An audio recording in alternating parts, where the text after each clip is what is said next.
Hey, good evening, Artificial Hearts family. We are live from Princeton, New Jersey. We just want to give a shout out to all of you who are watching us right now. I'm just waiting for my co-host, Kezia Gomes, who's going to show up. Let's give a warm welcome to Forever Faded, our number one fan.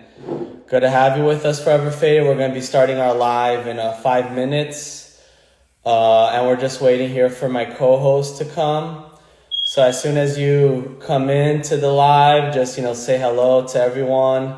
And we look forward to having all of you. It's been a really cold week here in the Northeast, a lot of flurries. So stay warm, everyone.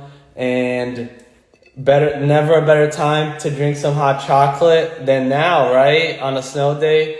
So get your Artificial Hearts mug on our website, or you can also ask us on the chat for more information. And we look forward to sending these out to you and giving them to you. So yeah, we're just waiting now for my co-host, Kezia Damas, who's going to be coming up. And then we're going to have a very special guest with you who we're really excited to have with us. This guest is somebody brand new, very smart person, plays an instrument, right, that a lot of us enjoy, somebody that has a very incredible life story. So we're excited to have this person with us, right? So please stay tuned, because we're gonna be starting in just a few minutes. So we're gonna have my co-host coming up and just giving her a few minutes, and then we're gonna begin. So make sure to put your questions that you want for the guests, even questions maybe that you want for us, for the Artificial Hearts community. Just if you want a shirt like this, right, this really cool shirt, make sure that you can ask your questions on the chat, and we'll be delighted to answer them for you, right? Maybe just a lot of you are probably wondering, like, what is Artificial Hearts? Artificial Hearts is an anime, graphic novel, and a cultural project that we're developing to disseminate the works of Fyodor Dostoevsky to a lay and popular audience, because we really believe that these great books really have a lot to teach us about faith, about answering those very deep questions of life that a lot of you are asking. So this is a part of the service that we do for our community, is having these podcasts so that we can not only disseminate our brand, but also introduce you to some amazing people with amazing life stories. Amelia just joined, okay? And we have Amelia Raquel, okay? So Amelia, you need to ask to join. Okay, so I just got your request. Hey Amelia, how's it going? It's good. Hey, let me turn it this way. Yeah, this is good. I think you're the first ever guest that we have that is not only on time but early, so that's great. Oh, Yeah, so that kudos to you for that. We have Justin joined. Okay, everybody say hi to Justin. Wave. We got GNR joined. Give a shout out, Jules. Shout out to her. Edge, and we're just gonna wait a few seconds because we got Javon. Javon is here, and he's gonna come up real quick. Okay, we got Javon the Scholar. Wow, you brought a bunch of people, Amelia. We have SL33PN Wake who joined us. Shout out to all of you. It's a pleasure to have all of you here with us.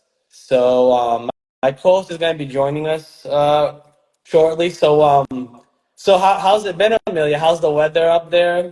Are you in Princeton already? Yeah, I came back on Monday.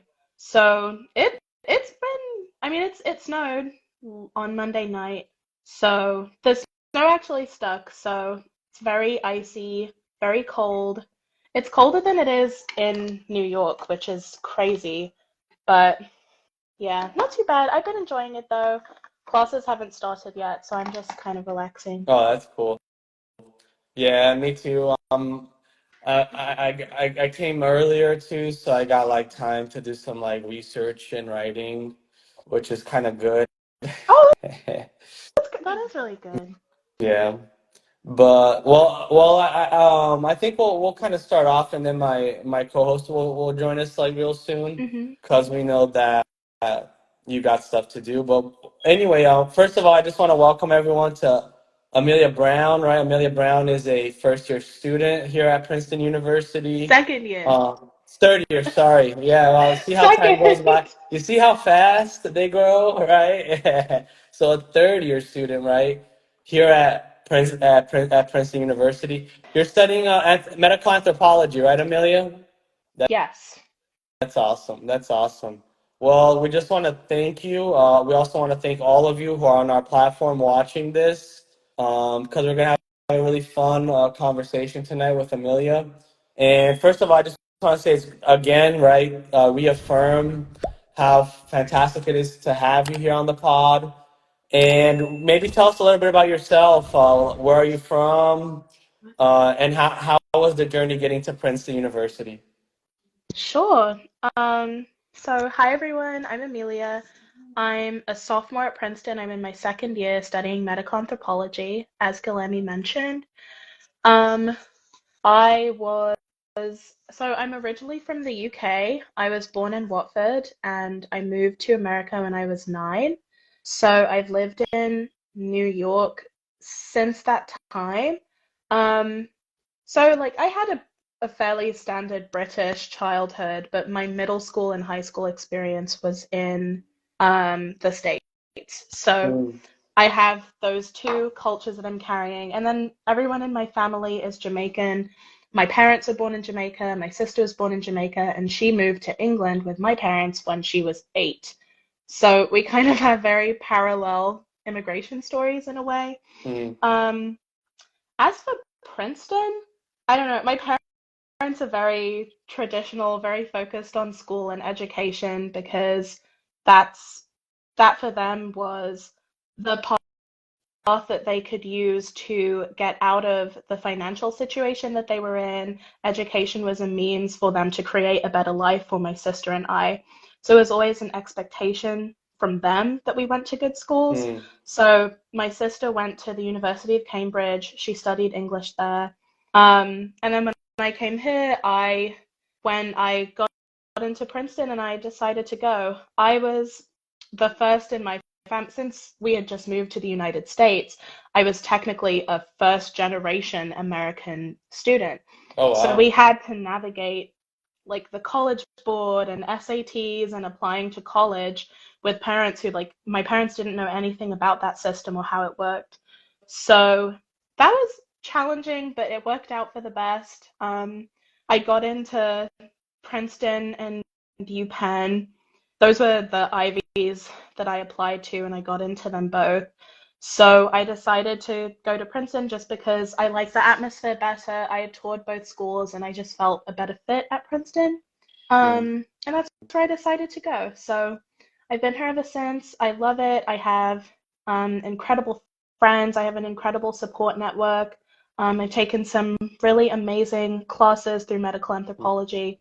And then I'm also a pre-med student because I'm hoping to go into medicine one day and become a pediatrician and take care of kids. So it's been Awesome. a long journey, but yeah. Oh, that's fantastic. And I guess like kind of one question I had was, how was it maybe in England, being kind of like from a Jamaican family in England, and then being like British and coming to the US. So maybe let's start kind of with the first question. Oh wow, that's very loaded. It was. It was a lot. I was lucky when I went to school in England. I went to a school where there were a lot of people that came from a similar demographic as me. So I went to a school with a lot of other like British Caribbean children, a lot of British children who had parents that were from different countries in Mm, Africa. Um, so I didn't really have experience going to a predominantly white school until I came to the United States. And that was a much more difficult transition because not only was I different because I was like black in a rural part of New York, but I also had an accent and I wow. Oh was yeah. right and Right. I was adjusting to life in the US, which was very challenging for me. Um, but I have no complaints about my childhood. Immigration is a difficult process for everyone. Everyone who has done it in the past or has family members who have done it knows how challenging it is. But the Brown family is very resilient, Yeah. so we did what we needed to do, and I think after maybe a year or so, I got accustomed quite well to school, Mm, but I was very um, self-conscious, that's the term. I was very self-conscious about my accent because mm. no one sounded like I did, and it always became like the main focus of every conversation anytime I said anything. So what I actually would do, I watched a lot of Disney Channel when I was younger, Mm. and I would listen to how they would talk, and then when I came back to school after summer in fifth grade, I had and I think the I sound cut a little bit. oh, sorry, I was No, saying you're that you're when you're better now. oh, Yeah. okay. So when I came back to school, I had an American accent and I would only talk like that because I didn't want people to make a big deal about my accent. Um, and then when I was at home or when I was talking to my family, I would kind of code switch back into the British. So, so that Was it was was it that. weird like when you heard like American people speaking American English like this? It it wasn't weird because I mean, growing up in England, I had a lot of exposure to a lot of different cultures, and the American accent was one of those things that I had seen or that I had heard before. Right. Um, I think the difference was that there are just different words in both dialects that mean different things, or like the same word that means a different thing depending on where you are. And that was an adjustment for me, but other than that, it wasn't too bad. Wow. Well, I mean, it's really cool to see kind of this story of resilience. Mm, Yeah, because I guess I relate a little bit to that because I've always been kind of traveling back and forth from the States to Brazil. So it's like you're too American for the Brazilians and then you're too Brazilian for the Americans kind of thing. exactly. And but how did that change, right? Coming to Princeton, how did that uh, how did your college experience so far? How has that impacted your personal growth? I It has given me an ability to connect with so many different types of people. I think one thing I noticed when I transitioned being in from living in England to living in the United States was that I had so much more exposure to people from different countries. So if someone sounded different, it wasn't like a shock or a surprise to me because I had seen that in England and heard that all of my life. Hmm. Um, but when I came to America and I was in a school that had such a specific demographic, I found that people were not as culturally tolerant or respectful.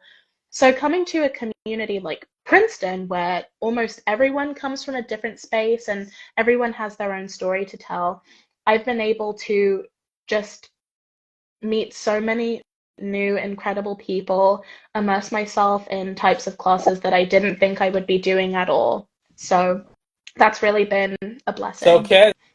Kezia, Amelia has just been telling us, and we're glad you're here. I know you were a little bit late because of the snow day in Chicago is Oh, really wow. bad, right? I know you guys are. Yeah, it must be horrible, right? Horrible. I'm arriving home late, and then I prepare dinner for kids, and oh my gosh, I need to be prepared for life. I'm so sorry for my late, but it's my pleasure meeting you on this live. Mm. And today is important day for us because Guilherme told me about your life, your choice, and your career. And then go ahead, girl, because Yeah, this space so is for Kezia, you. Go ahead, Kezia, Amelia Guilherme. was just telling us a little bit about her story Uh-huh. growing up between England and America, the US, Really? right? Yeah, and I know that you're really interested in like TCK, third culture kid. So Amelia is a third culture kid, so I think, do you have any kind of questions for her about that? Go ahead because I'm not prepared yet in my No computer. problem. Okay? No worries. But it's So, very interesting about culture kids.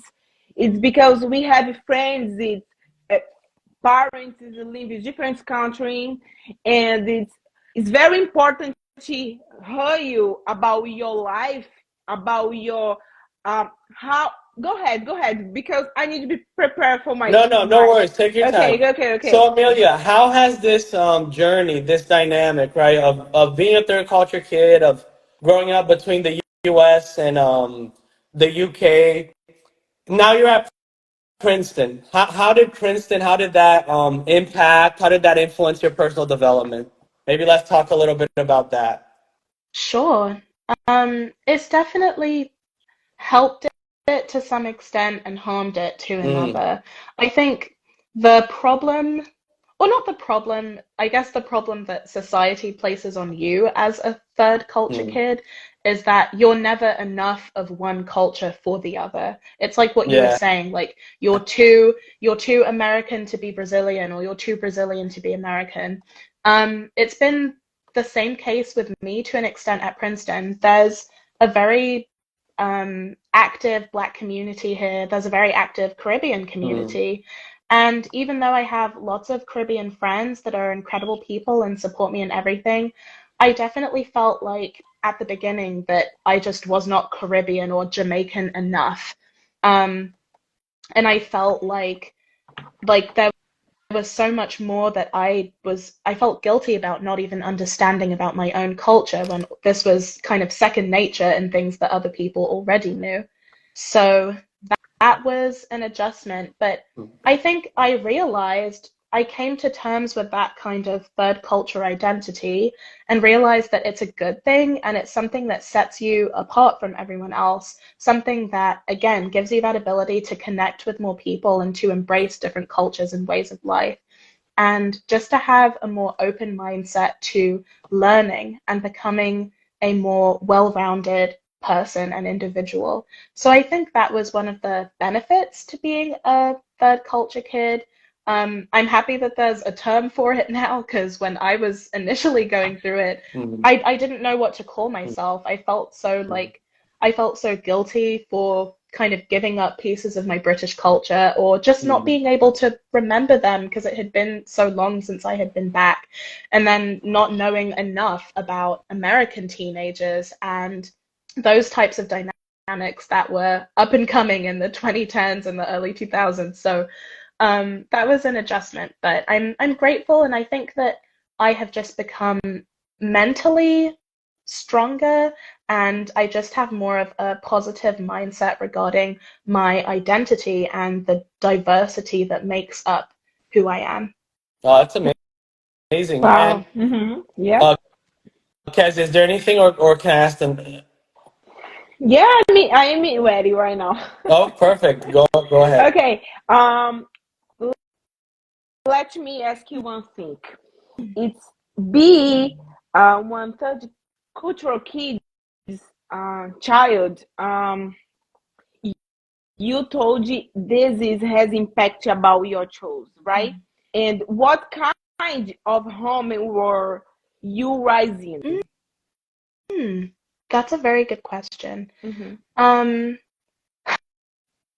I was raised in a pseudo Jamaican, Christian, traditional, British home. It was a mixture of everything.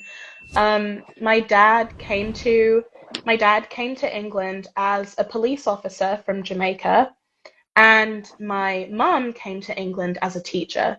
Okay. So she worked primarily in schools where a lot of the children were in and out of the prison system, and they required a lot of kind of round-the-clock supervision and monitoring. And then my dad was a nurse, and he worked in a psychiatric hospital. Wow. So my my home was, I mean, I was happy. My parents were very loving. I didn't see my dad a lot because anyone who's in healthcare, especially people that are nurses, know that the hours are all over the place and you can be working all day, all night long at times. And that was how it was with him. And my mom really just made me prioritize school and education because she wanted an easier life for her kids than what she had had. And I think that's a big element of being a third culture kid, is your parents always kind of want you to achieve more than what they achieved and to just have a more comfortable life than what circumstances they were born into.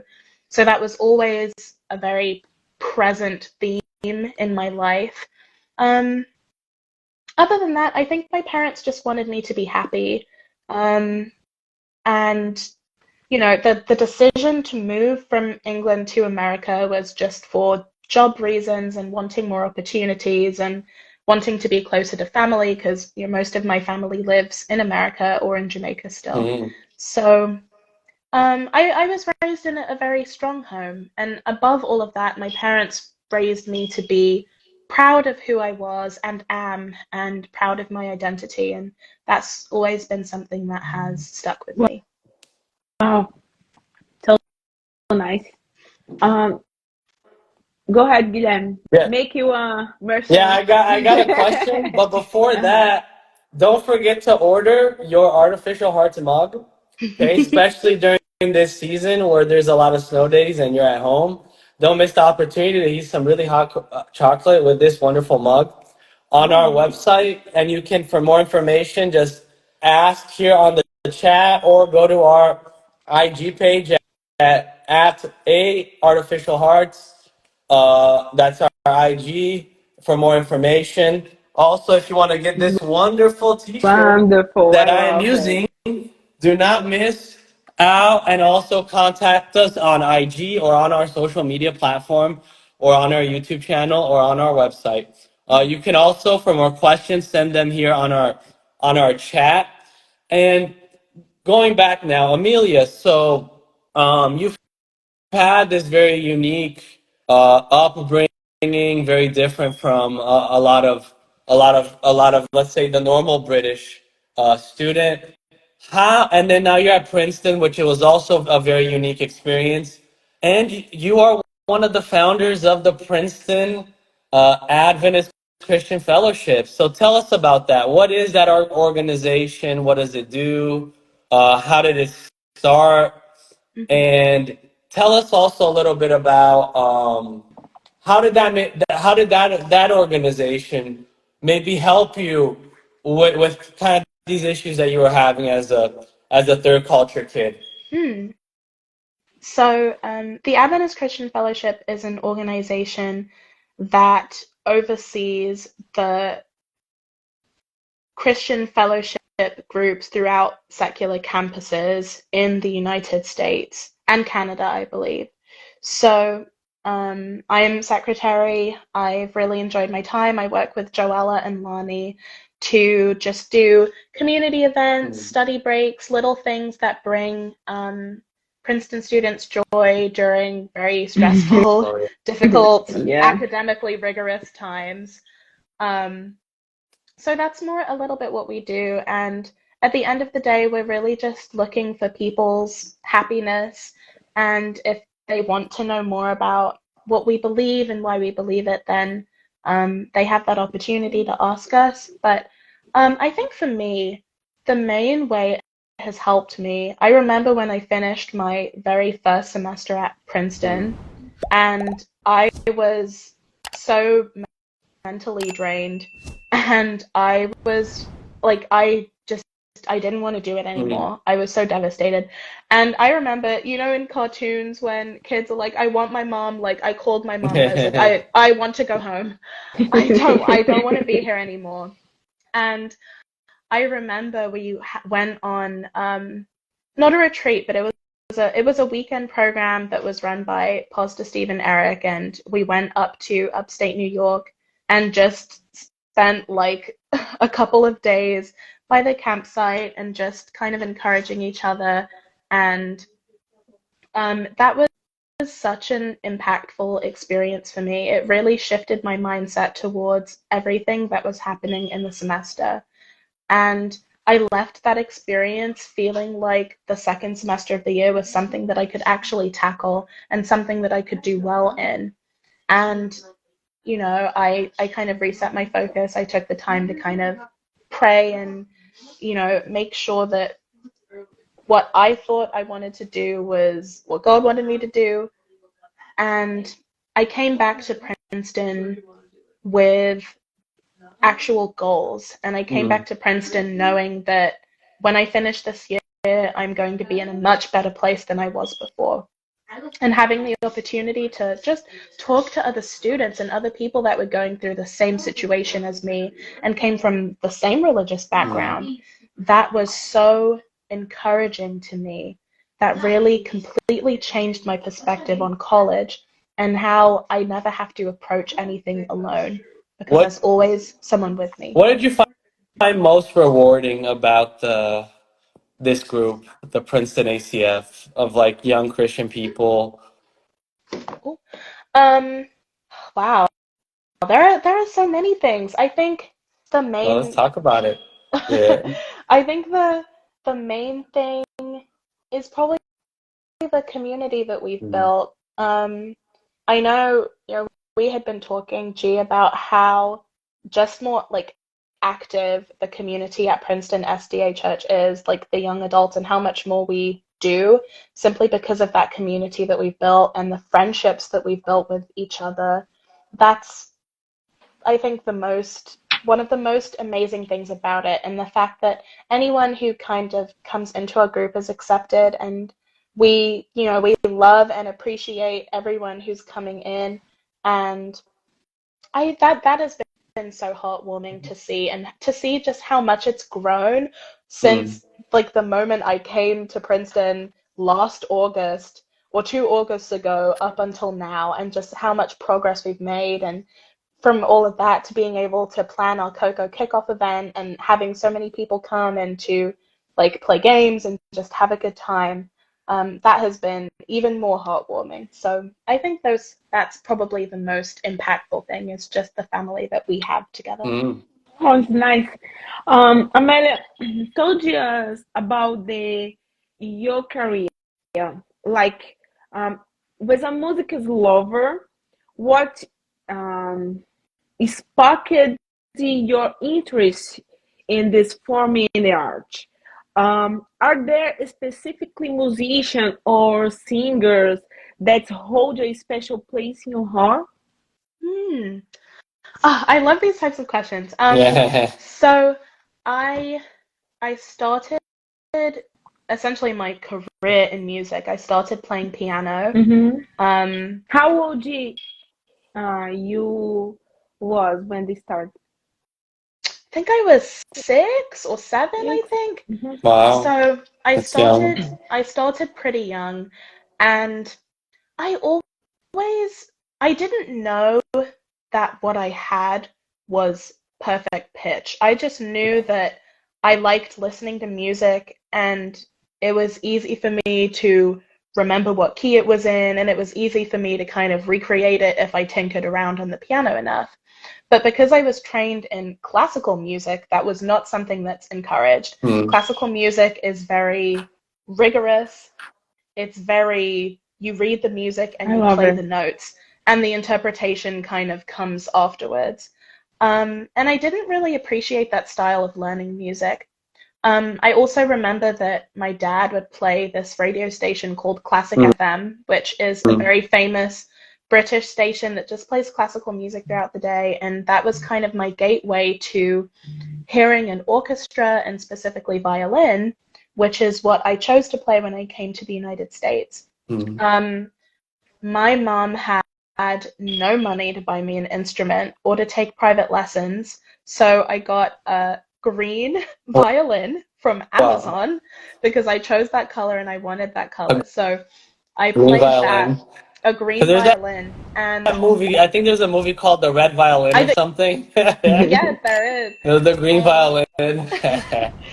Yes. So when I came to middle school, I sat in the back of the orchestra because that was where I always sat. So the context of that, when I was in elementary school, I was in a district and there were 2 elementary schools in the district.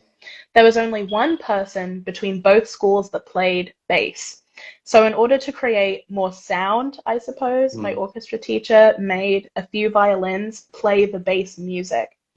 And we sat in the back next to the bass, and my mom couldn't see me when she came to concerts because I sat so far away.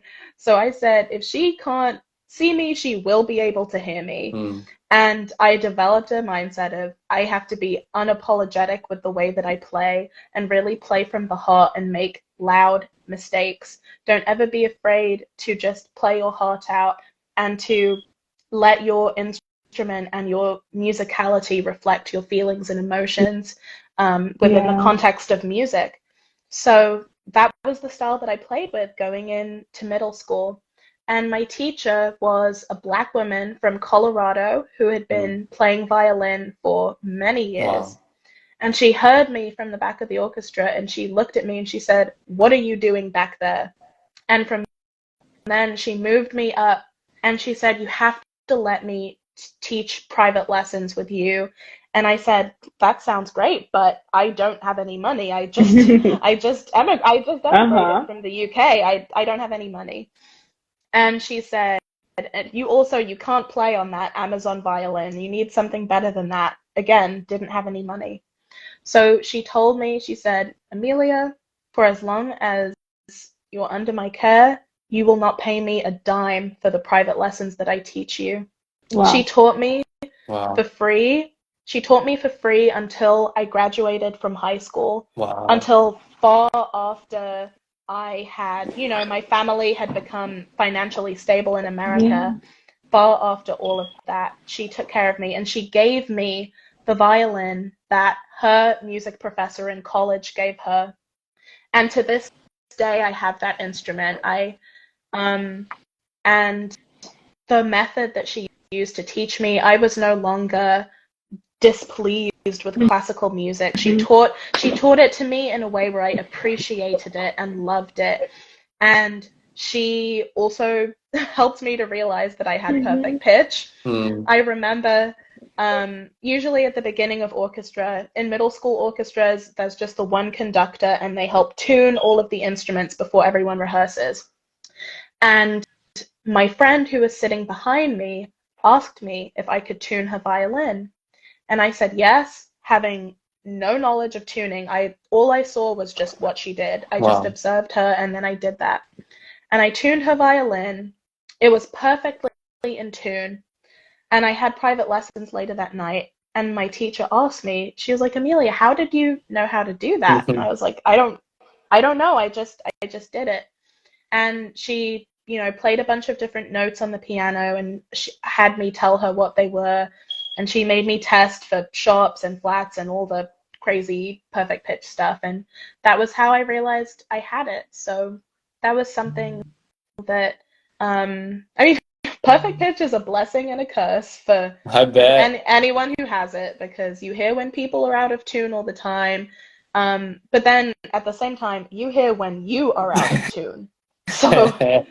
So sometimes you annoy yourself or you become your harshest critic.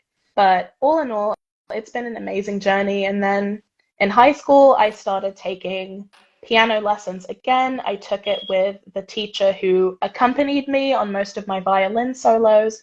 And he has also been incredible and has helped me to develop my perfect pitch on piano and being able to play by ear, which is something that's becoming more and more encouraged in the musical world. So it's been a long journey, and it's still ongoing. I play for the Princeton Uh, Sinfonia here at oh, university, how's and that? it's amazing. I really enjoy my time there. I enjoy the music that we do. My conductor is a very sweet lady, and she's always been very kind and gracious to me. So I am very appreciative of having that outlet to kind of de-stress and to play with fellow musicians outside of classes and everything else at Princeton. So that's been incredible. Wow, that's fantastic. Yeah. Before we close I wanna know, like, what are some kind of composers that you like or music that you like, and we could do like both modern and like recent and ancient or Sure. classical. Yeah. Um, wow, there are so for me, I like a little bit of everything. If you look at my Spotify, ooh, there's a little bit of everything. I think as of right now, I really, I've never had a top artist. I like music. I like rhythm and percussion. Anything that has strong percussion in it, I like. Anything that has soulful piano or strings or bass, I like. Classical musicians or composers, I love Oh yeah. Tchaikovsky. Yeah. I Yeah. love Tchaikovsky. I love Oh, you Rachmaninoff. I love like Bach. Russian I stuff? do. I do Oh, really that's like cool. that. I like Bach because Bach is the beauty in Bach is the technicality and the simplicity. Oh Um, wow. and it's challenging to intertwine your sense of musicality into Bach's work, but when you Hmm. find that balance, it's truly beautiful. So I love Bach's music. More modern, like Yeah. movie-wise, I love Alan Menken. I love Alan Silvestri. Wow. Um, What did Alan I Menken do? Alan Menken has done like a majority of Disney movie Re- composition. That's more his thing. oh, like do you know, like, do you remember one, like a famous movie? He's done Ariel, Beauty and the Beast, Oh, that's the Aladdin. guy. Yeah, he's done Oh, a lot of the main ones. like back when Disney was like good. Right. Mm-hmm. Yeah.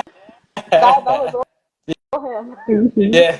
What soundtrack would you recommend for something like Artificial Hearts? Like a Ooh. Yes, sci-fi good readaptation of question. Good. Brothers Yes, Karamazov. yes, because it's sci-fi style and Mm. Gen Z, Gen Alpha. What style will recommend for us? Does have a romance kind of theme. Ooh, okay. Dramatic, Oh, Yeah. deep. that's a good question. I I love the soundtrack to Castle in the Sky, especially the Yeah. main theme. The main theme is beautiful. I love that. I think Mm-hmm. it has elements of everything. It has heartwarming elements.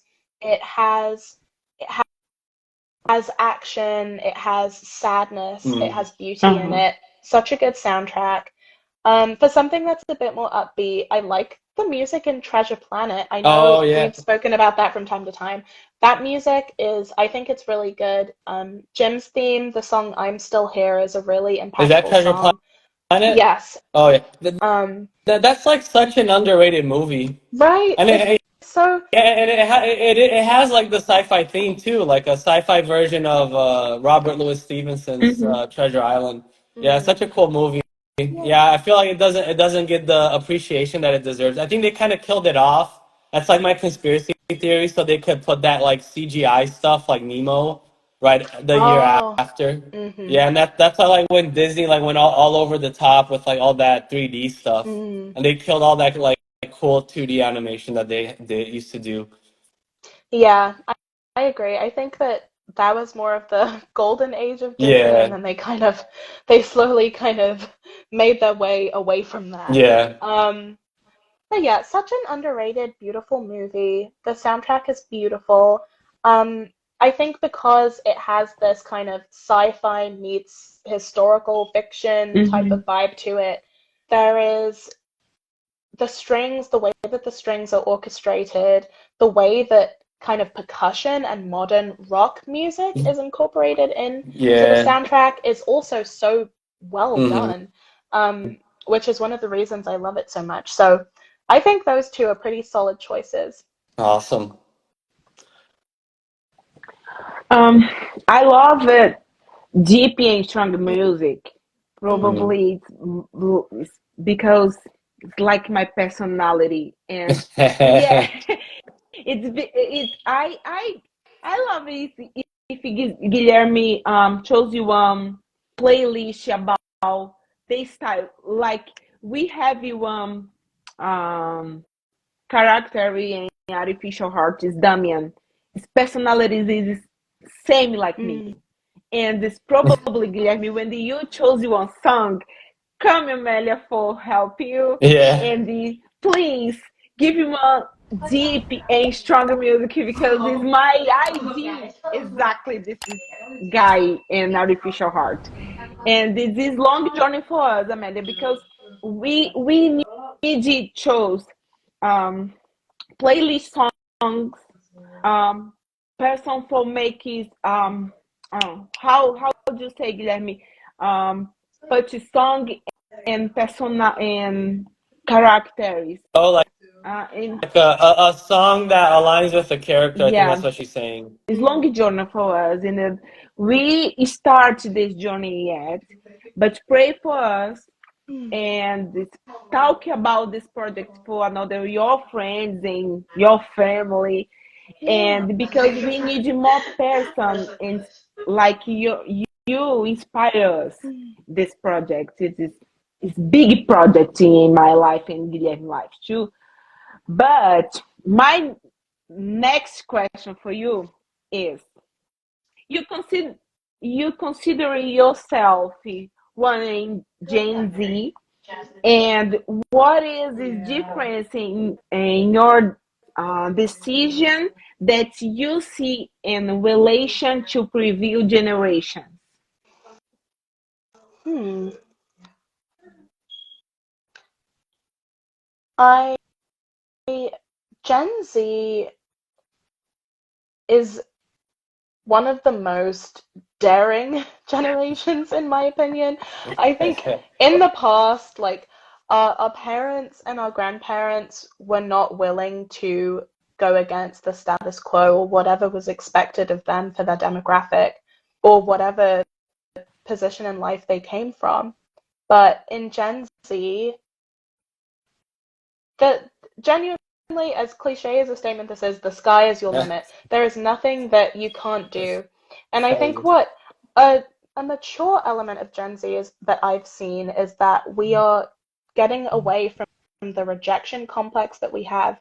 I think so often in life we say, oh, you know what, I'm not going to apply to this thing because I won't get it. I won't try to make this story or write this book because no one will read it. And we might rob ourselves of one of the best experiences of our life just because we tell ourselves no. It's not really in our place to do that. If there's something on your heart or something that you want to try, why not do it? Right. And we've seen that in Gen Z. The fact that that people have been able to make a living and find a platform on social media, telling people about their lives, writing books and stories, doing jobs that no one in their family has done before. All of this is something that's so unique to our generation and a really just kind of resilient, powerful mentality that so many members of Gen Z have. And I know we get a lot of hate because a lot of people view us as being immature or not taking life seriously, but I disagree with Mm-hmm. that. There are so many more challenges that we as members of Gen Z face today that didn't even exist 20 years ago, related to technology, the rigor of school, the rigor of just the world around us and everything that's going on. And the fact that we have been able to grow so much, achieve so much, find different ways to go about achieving our dreams and achieving what we've wanted to all our lives just speaks to what our generation actually is doing and how that goes against what so many people have been saying. So I'm a proud member of Gen Z. I would not trade the generation I was born in. For anything, I'm happy for the time I lived in, the time I'm currently living in. So that's been Yeah, interesting. I think it's challenging heavy to deal with so much information and be one digital native. I know what I mean. Hmm. Because I am millennial, but Yeah, so am I, I. I I know because when I was teaching in Brazil, my students was Gen Z. I know Mm, exactly how do you feel about this mm, situation. mhm. No, that's Go ahead, William. awesome. Next No, question. no, no. Next No, question. the discussion is This, good. If you guys want to yeah, stick to the topic of I generation, love we it. we can talk to that. This But is I my think maybe favorite. kind of I'm sorry. I'm sorry. This is my favorite no, topic. I He know. know. You know. Yeah, you Yeah. have a master's Oh on yeah. that, I right? love it. Yeah, that's her Oh research wow. area. Oh So wow. yeah, Mhm. right, Yeah. Kezia? You did your master's on Mm-hmm. that. It's conflict about um baby boomers, Gen X, millennials, and Gen Z. Oh Mm, yeah. My question is, why has one broken in communication in different generations, and Hmm. how challenge is for one professor? How do one good reason for continuing and make one um, clear communication because for example I am millennial, it's mm, easy for me talking about for my students is Gen Z, but mm, I have another guys is Gen X. It's Hmm. totally different mindset for communication about students, and then environment is conflict. Hmm. It's because mm, it's totally different language and this habits, culture, and you know, is I mm. love it, this topic. But go ahead, another one. No, no, I think it's great. I just kind of want to work.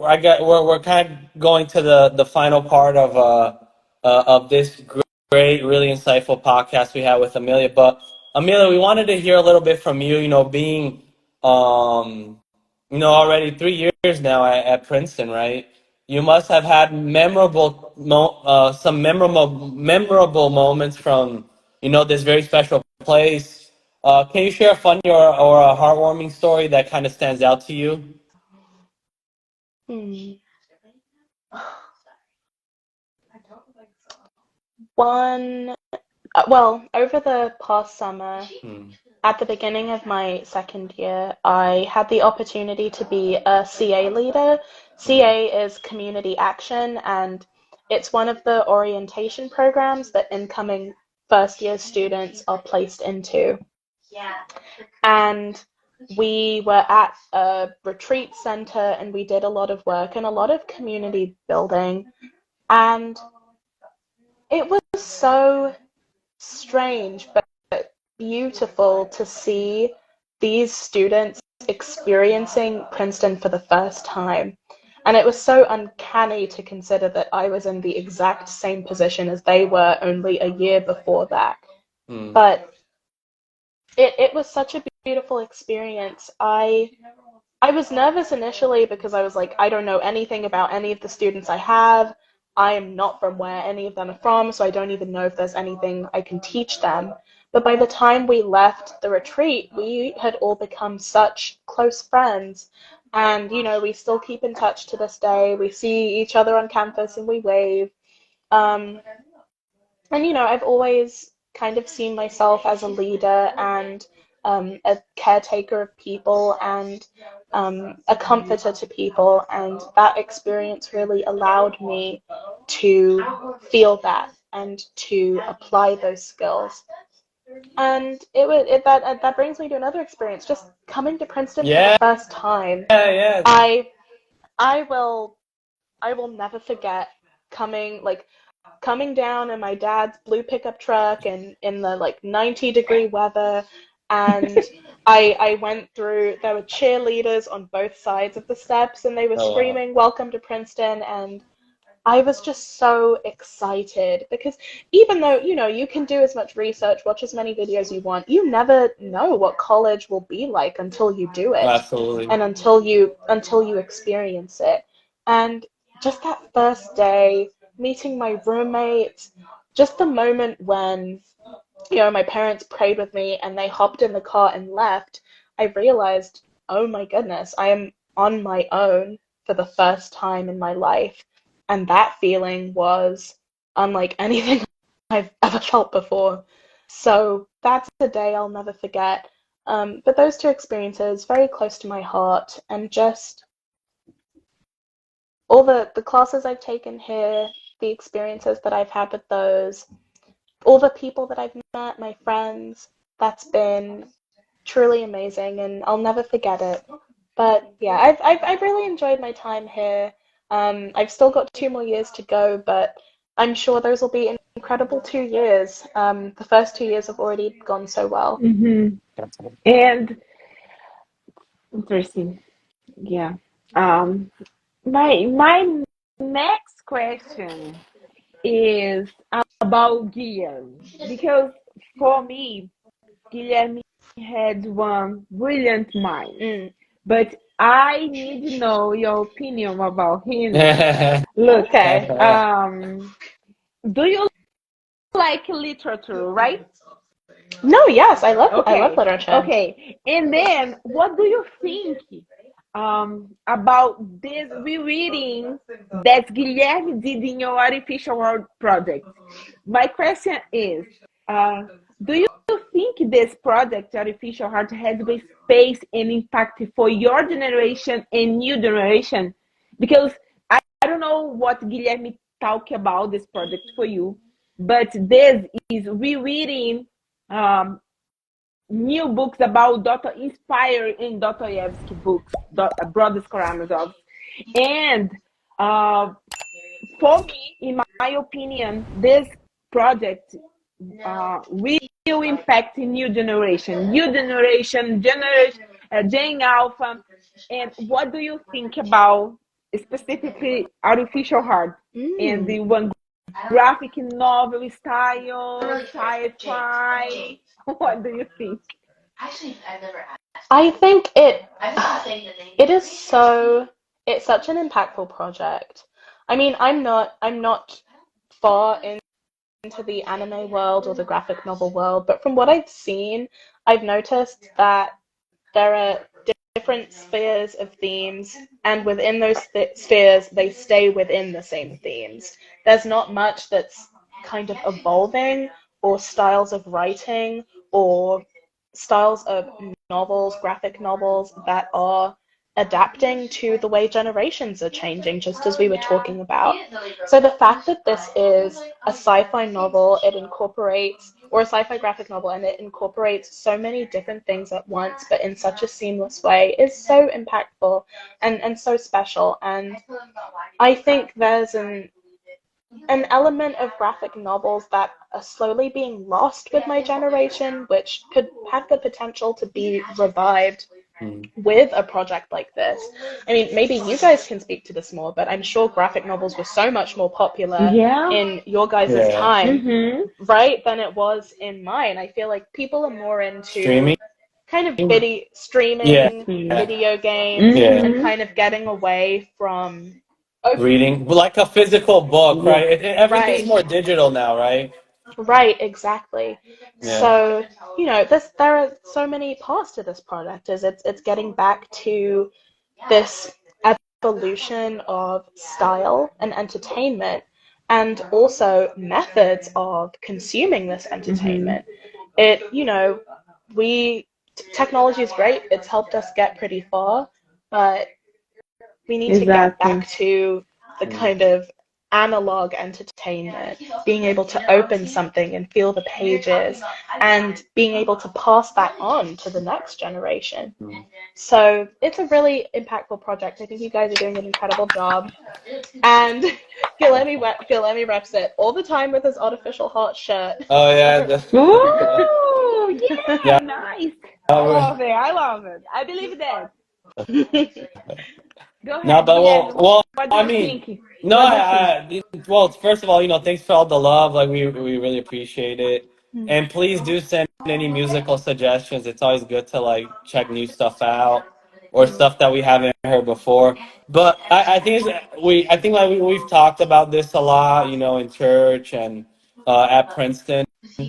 I really think we need like more Christian artists that are doing things with like Christian values, So I really think like the entertainment industry really went like a certain direction, and I really think we need people like uh people of faith like us, right? Who are also, and that's not to say that they can't do what they're doing, but we also have to be doing what we want, with our values and doing things that are entertaining for us, right? You can't we can't outsource that. I think that's what like what the pandemic with all the stuff that's been happening in the entertainment industry. I think in the last like 10-15 years Mm. is like we have to create art. It's something that you can't outsource it to like a class of people that you don't Mm. know in a different city. And there's so much talent even in these small communities like you, right?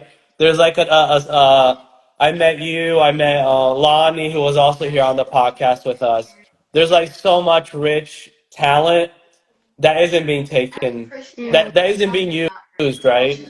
And that goes into maybe I think my final question. I think we're almost wrapping up, right, Kezia? Yeah, But yeah, absolutely. Go ahead. where do you see yourself going after Princeton? Like, do you still see a place in your heart for music, or are you going more in the medical direction? But what I guess like what do you hope for?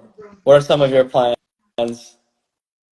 The first thing, I definitely want to do a master's before I go to med school, Hmm. get some more experience and I've got a lot of really amazing clinical and research experience already, but I just want to continue to build my resume and strengthen my med school application and eventually go. In terms of music, I'll never stop. I'll always play piano, I'll always play violin.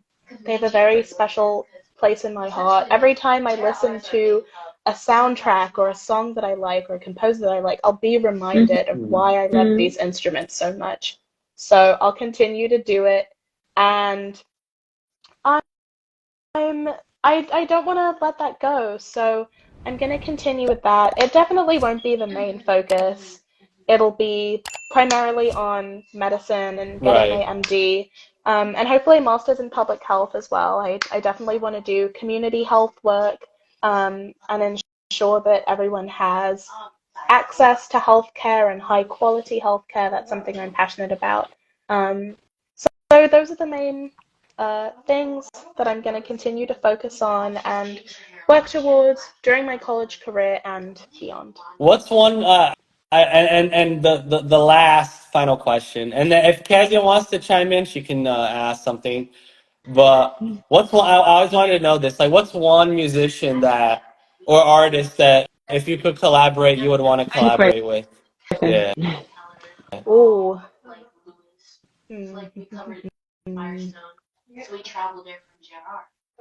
that's a really good question.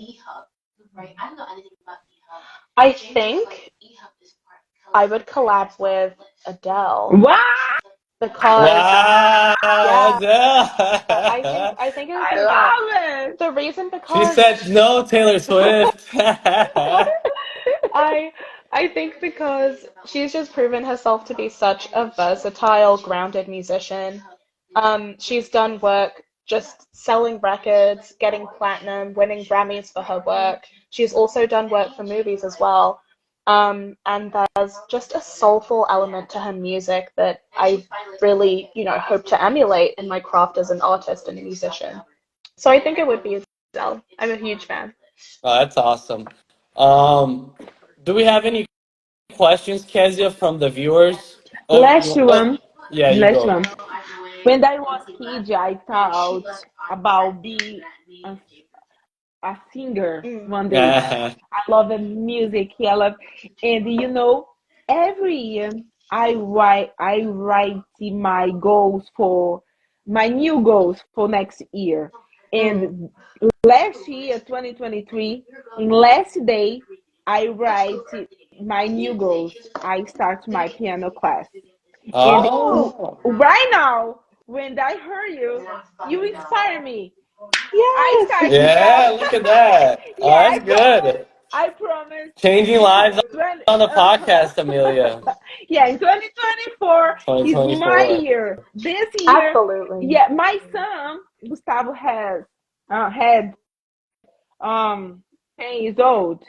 Gustavo started piano class when he was uh 5, 6 years old. Yeah, and he inspired me.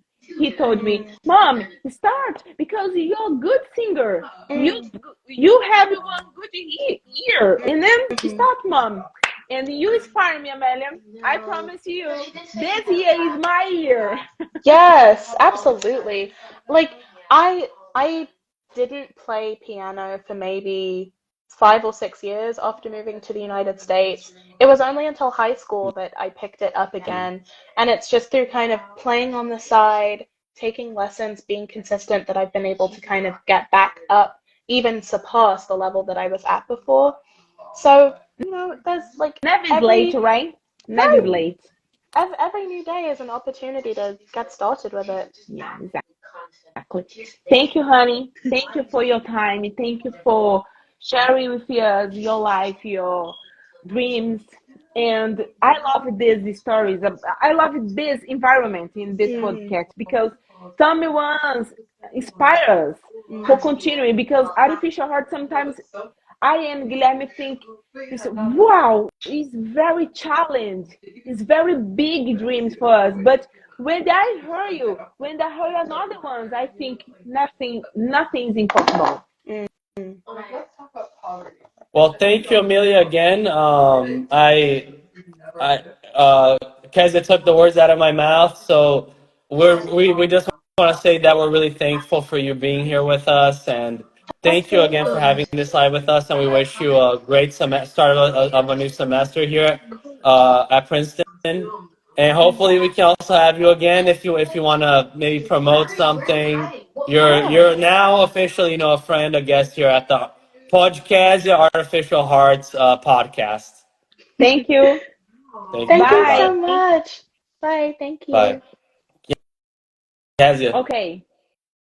Para vocês que estão aqui no nosso podcast, e agora a gente vai fazer meio que essa dinâmica, né, Guilherme? Tipo, fazer umas lives aqui em Isso. inglês, mas todos os conteúdos que a gente fizer, tanto aqui como lá no Kezia Damas, vai para o canal do YouTube Kezia Damas e também para o canal Artificial Heart, você pode acompanhar esse conteúdo de perto. Seja um apoiador desse projeto. E na nossa página do YouTube, né, Kezia? Sim, Artificial Heart. A Artificial Heart é nosso canal do YouTube. Você pode seguir, você pode compartilhar, você pode apoiar o nosso projeto. Em breve, Guilherme, novidade! Venha, fala. Pode falar, pode falar. O nosso site estava fora do ar porque a gente estava fazendo umas readaptações, porque se você que está aí assistindo a live não sabe, o nosso site... Ô, Guilherme, manda um abraço pro Lloyd Dever Love. Ele sempre está aqui na nossa live. Lloyd Dever Love, abraço aí pra você. Acho que você é o nosso fã mais fidedigno do Brasil. A gente tem que mandar uma camisa pra esse cara. É, ele não falta tem que uma live nossa. Olha só, galera. A novidade é a seguinte, Guilherme. Nosso site estava fora do ar porque a gente estava fazendo as manutenções, atualizando a loja, alguns produtos. Esse ano, 2024, a gente vai estar apresentando os novos produtos, as garrafas térmicas, camisas, capas de celulares, capas de fone de ouvido, fone personalizado. A gente vai ter muito produto esse ano. Então, a gente teve que fazer uma nova roupagem para o nosso site. Ele vai voltar ao ar essa semana ainda, com fé em Deus. Amém. E a loja já vai estar disponível. Então, você vai poder ser um apoiador. E a novidade é a seguinte. Quem quiser ser um apoiador do Artificial Heart, vai ter uma página lá. Quando você entrar no site, ele é traduzido para o português, espanhol, inglês e japonês. Porque a gente tem público em vários países. Então, quando você entrar, você vai ter a opção lá.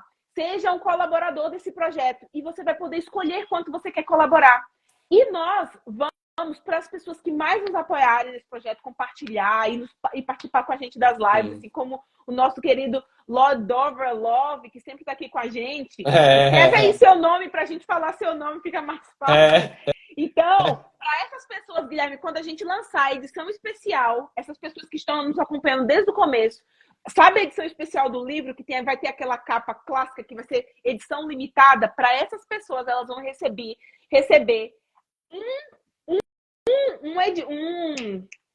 Ai, me fugiu a palavra, Guilherme, me ajuda. Uma coleção especial. Não, uma cópia. Uma cópia, sim. Uma cópia da edição limitada, exclusiva, assinada pela gente.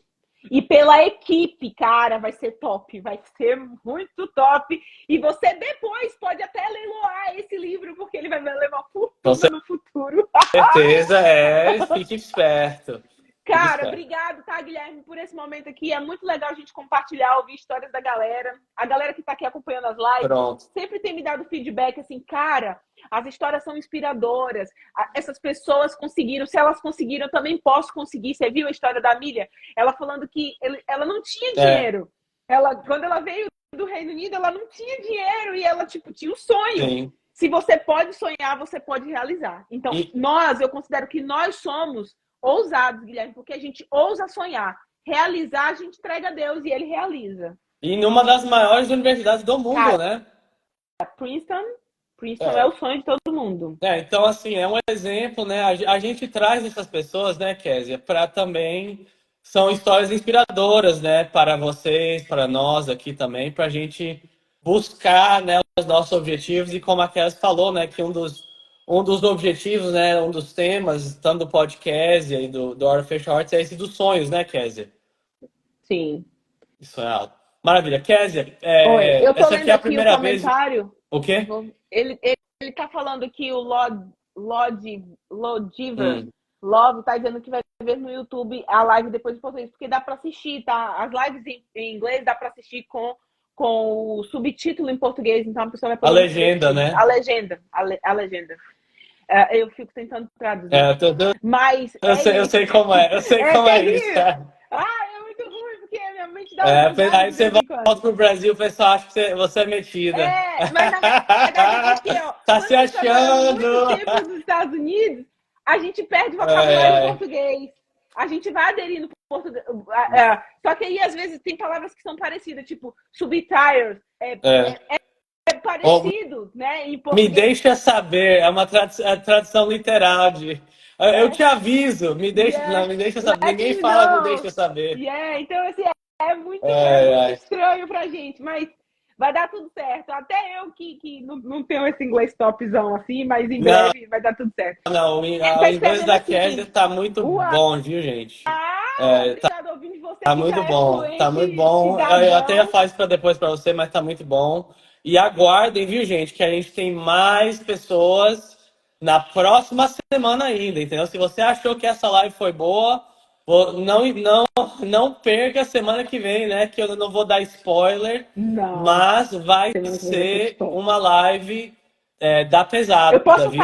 Eu não sei se a internet vai aguentar, né? Eu não vou falar o nome da pessoa, mas eu posso falar o que a pessoa Pode falar, Kézia. Na semana que vem, a nossa live vai ser com um dos artistas da Marvel. Já falei, né? O cara é um dos artistas da Marvel, gente. Ele faz desenhos para esses caras aí que você vê, assiste os filmes. Homem-Aranha, todos os personagens da Marvel. O cara já trabalhou para Marvel, para Disney. E eu quero te dizer que ele nada mais é do que o diretor artístico do Artificial Heart. Ele, junto com o Guilherme, aqui tá fazendo... Levanta aí, Guilherme, mostra a camisa.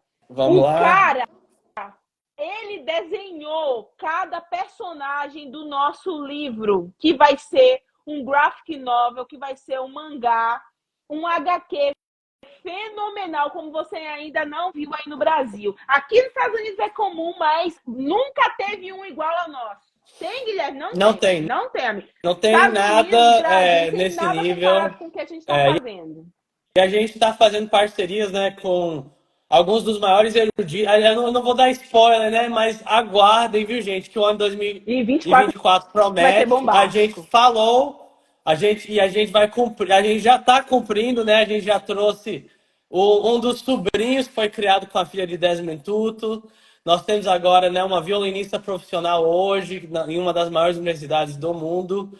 E aguarde que semana que vem promete e só vai melhorar, né, Kézia? Guilherme, sabe o que eu estava pensando? A nossa marca vai expandir tanto que, de repente, imagina se a Princeton começa a oferecer bolsas para a gente sortear para os estudantes do Brasil. Então, você que está aí assistindo a nossa live, que ainda não começou a estudar inglês, você deveria ter começado a estudar ontem, então comece agora. Já comece, porque essa oportunidade pode aparecer a qualquer momento. E convide seus amigos para curtir esse conteúdo, né, gente? Exatamente. Há uma Mavi aí, abraço aí para Mavi, que esteve aí conosco. Fala, né, um dos nossos primeiros convidados aqui no Order of Facial Hearts. Abraço para você aí, eu acho que você está na Bahia, né, meu amigo? Abração aí para você. E a gente aguarda você aí, viu? Ele, Guilherme, porque depois que ele fez a live com a gente, ele estava na China.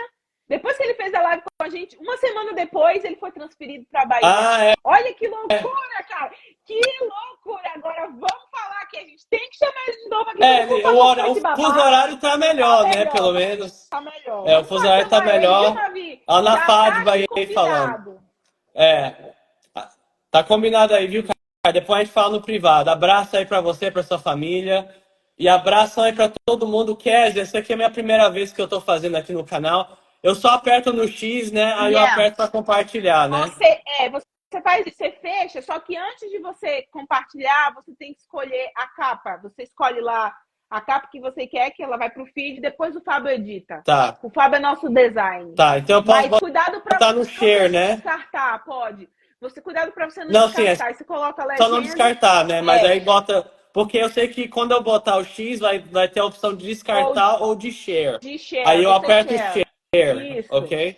Então vai ficar aí, viu, gente? Já que a Kes me ajudou, não vai ser apagada. E você vai poder assistir, quem não assistiu, e compartilhar com seus amigos. Lá no canal também. E no canal também do YouTube, em breve vai ser colocado. Abração aí pra você, viu, pessoal?